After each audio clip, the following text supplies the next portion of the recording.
Good morning, everybody. Thank you for joining me here today. If you want to follow along, we will be in the book of Genesis, Genesis chapter 33, beginning in verse 17. And I'm going to learn something else about Jacob here. Well, we're not going to really learn anything new. We're just going to see a little bit of the old Jacob coming to the top.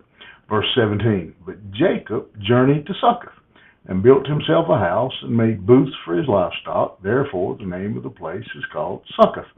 And Jacob came safely to the city of Shechem, which is in the land of Canaan, on his way from Padan-aram, and he camped before the city. And from the sons of Hamor, Shechem's father, he bought 400 pieces of money. He bought four 400 pieces of money, the piece of land on which he had pitched his tent. Then he erected an altar, tongue's giving me trouble today, and called it El Elohi Israel. So, what's going on here? Apparently, Jacob is concerned that he may not be able to trust Esau. He thinks Esau may, I don't know. I'm speculating. Maybe Esau's going to change his mind. Maybe Esau's setting me up for attack. And so Jacob doesn't go any further with Esau. He goes, he asks Esau, and we've already looked at this already in verse 13. He asks Esau to go ahead, and he says, I'm going to go slowly. I've got all these animals and kids. I'm going to go slowly. And then once Esau was gone and Esau was out of sight on his way back to Seir, then Jacob veers off and he goes to Succoth, which, if you may not be familiar with the geography, but if you get a map, you will see that Esau went that way and Jacob went that way. It is exactly in the opposite direction of where Esau was going. And so Jacob takes his folks and goes the other direction. He does get there. He gets there safely, it says in verse 18, makes camp, gets everything set up.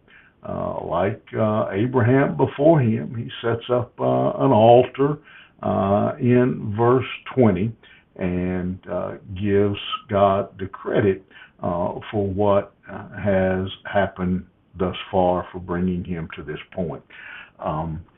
I just one thing that comes into my mind as I read this, it serves as a good reminder that all of us, Jacob at this point, it appears, for all intents, is trying to follow God.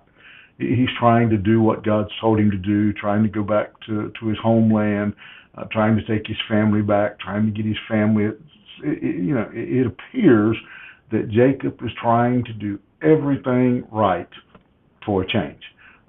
When he gets there, he builds an altar. Again, the old Jacob, I can imagine. I hate to accuse him of something, but it says when he gets there, he buys a piece of land from the sons of Hamor for 100 pieces of money.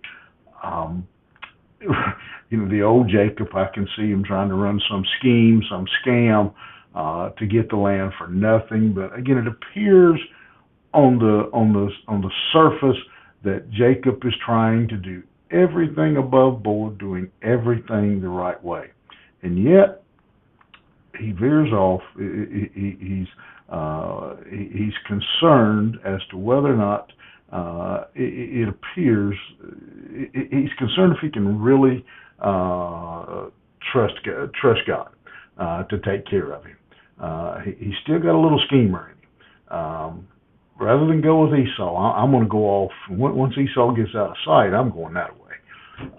He still is struggling a little bit, putting his complete confidence in the protection of God.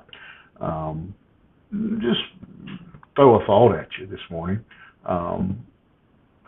are there times and situations, circumstances in your life, sometimes where there's days and you're trying right now. You're doing everything you can think of to live right, to serve God, to pray, to give, go to church, all those things.